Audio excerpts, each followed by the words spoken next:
mysterious, unique. Islands are worlds of their own.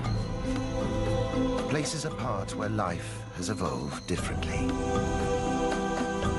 But in our modern interconnected world, islands are also part of a global community that is changing, for better or worse. In this series, we're exploring the lives of islanders.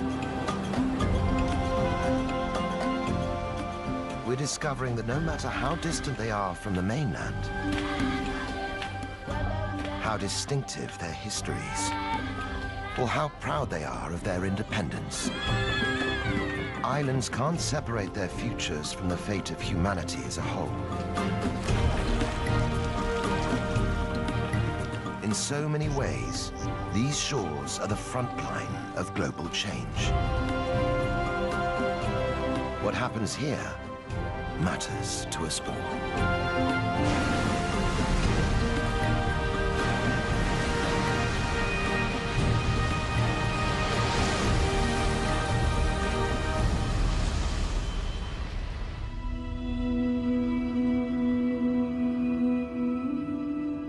Just south of the equator, off the East African coast, is the archipelago of Zanzibar. It's a group of coral atolls and small islands, dominated by two large ones, Unguja and Pemba.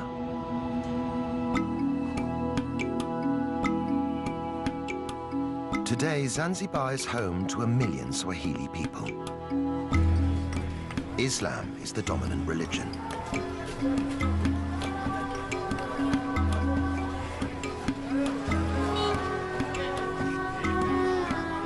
But over the centuries, these islands have known many cultures and customs.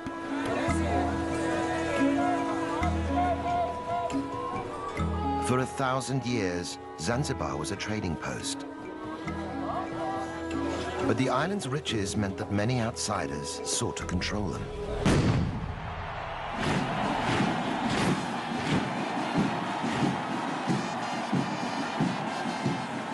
For hundreds of years, Zanzibaris have had to march to the beat of someone else's drum.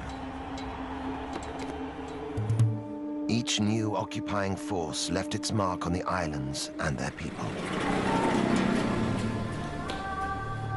By the 1960s, ethnic tensions erupted in violence and death.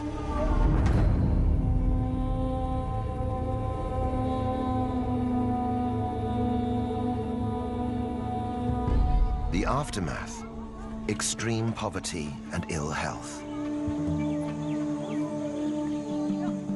For some, a rise in tourism seems to promise a way back to wealth. In reality, most of the tourist dollars stay within the gates of luxury, all-inclusive enclaves.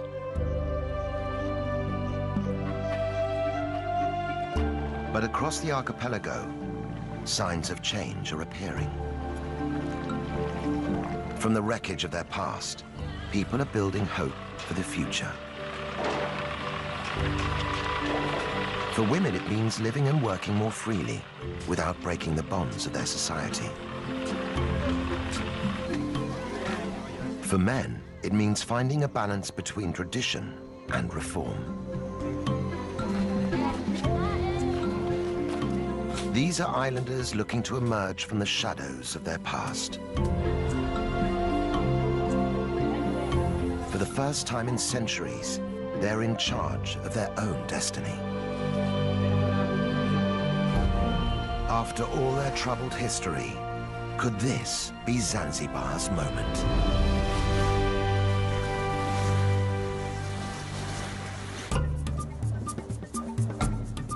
Zanzibar City in western Unguja is the archipelago's capital.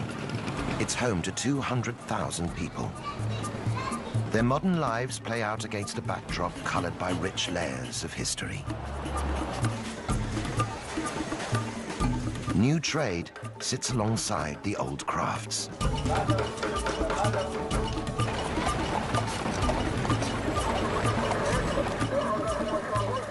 stone town is the city's historical core. Once it was the vibrant capital of an Arab trading empire, but today only traces of its wealth remain. On the outskirts is Michinzani, the new town. Its sprawling settlements clearly mark the divide between ancient and modern.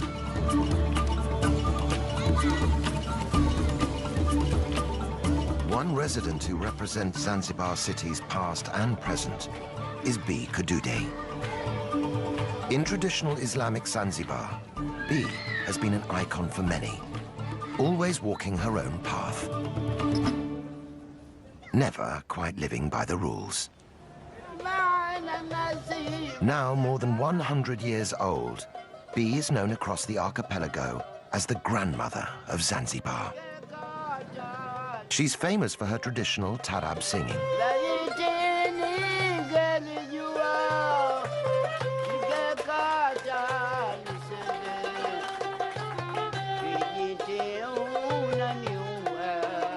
Despite her age, B still performs regularly. The fusion of Arabic rhythms and Swahili poetry is a reminder of Zanzibar's exotic history.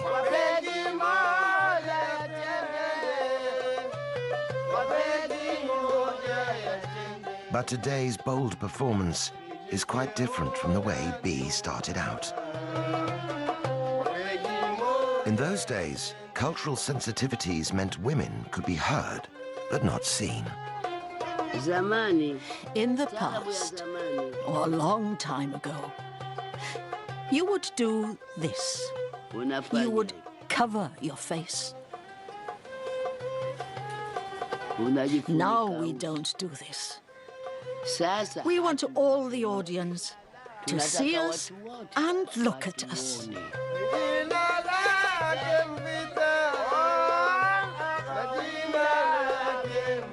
Those early concerts were much more than just entertainment. The songs were a means of social commentary. In the song Kijiti, B sings of a miscarriage of justice and the murder of a pregnant woman.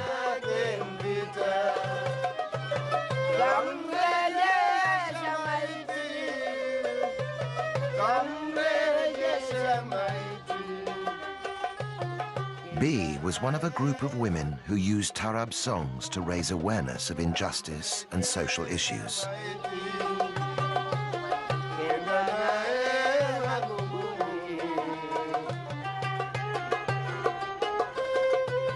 A century after Kijiti was written, women in Zanzibar still don't have the same rights as men. They're expected to obey their husbands and fathers. In public, they're supposed to cover up and behave discreetly. But on special occasions and behind closed doors, everything changes. Led by B, the group are preparing for an intense, women-only rite of passage.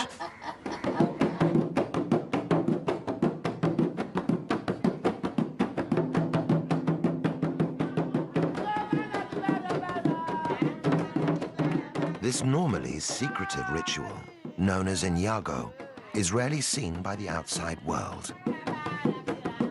For the young girl at its center, this initiation into womanhood is a vital preparation for married life.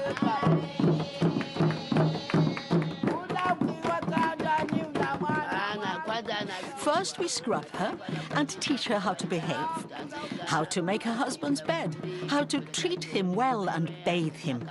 This is her role as a wife.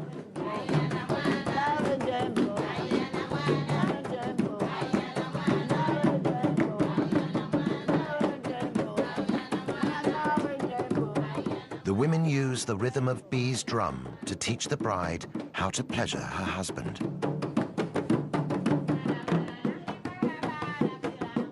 The fun and excitement is intoxicating. But Inyago also has a serious side. Girls are taught how to handle difficult husbands, how to stand firm through the trials of married life. As Zanzibaris step forward into their future, B is worried this old tradition will die with her. When I am gone from this world, it will go, if no one is around to continue it. But as long as the ritual remains relevant to modern women in Zanzibar, it seems sure to survive.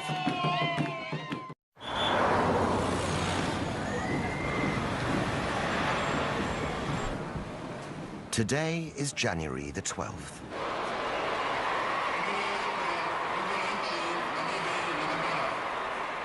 The president is on his way to celebrate a pivotal moment in the island's history. Half a century ago, African Zanzibaris seized power from the Arab-dominated government in a violent uprising.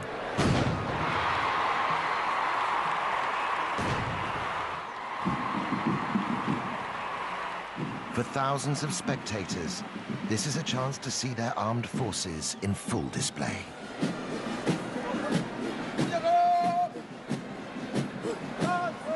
For the president, it's a political opportunity.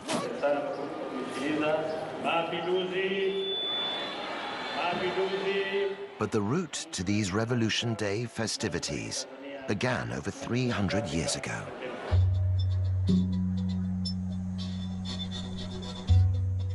In 1698, after a long history of trade with the island, Oman conquered Zanzibar and declared it an Arab state.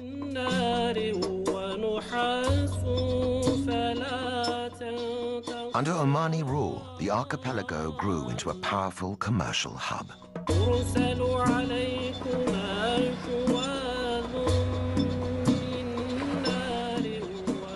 Zanzibar's thriving ports and bustling bazaars were at the center of a vast international trade network. The Arabs grew rich and powerful off the profits of one commodity in particular.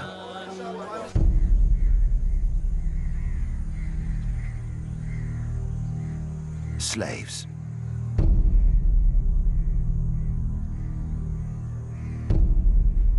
With Islam forbidding the enslavement of other Muslims, it was the Africans who were captured and sold as slave labor.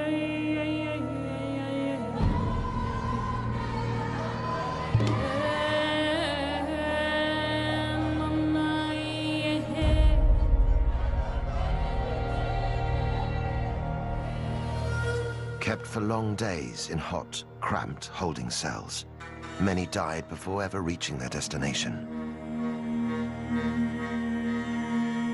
Around the world, the clamor for abolition grew, but the island slave trade continued to flourish throughout the 1800s.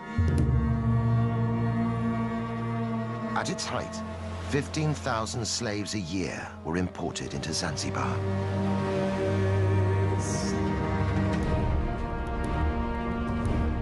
The Arab elite used African slaves to fuel an explosion in clove farming.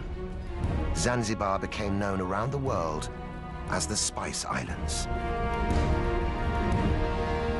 Even after the trade was legally abolished in 1873, slavery continued on the islands for another generation. By the start of the 20th century, the archipelago was firmly divided along ethnic lines. Arabs remained the ruling elite. They possessed most of the land and wealth. By comparison, the Africans had little. Finally, racial tensions boiled over.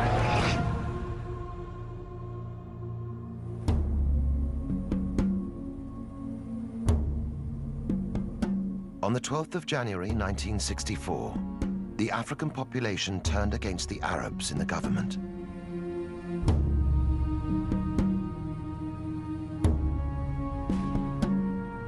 The revolutionaries went on the rampage.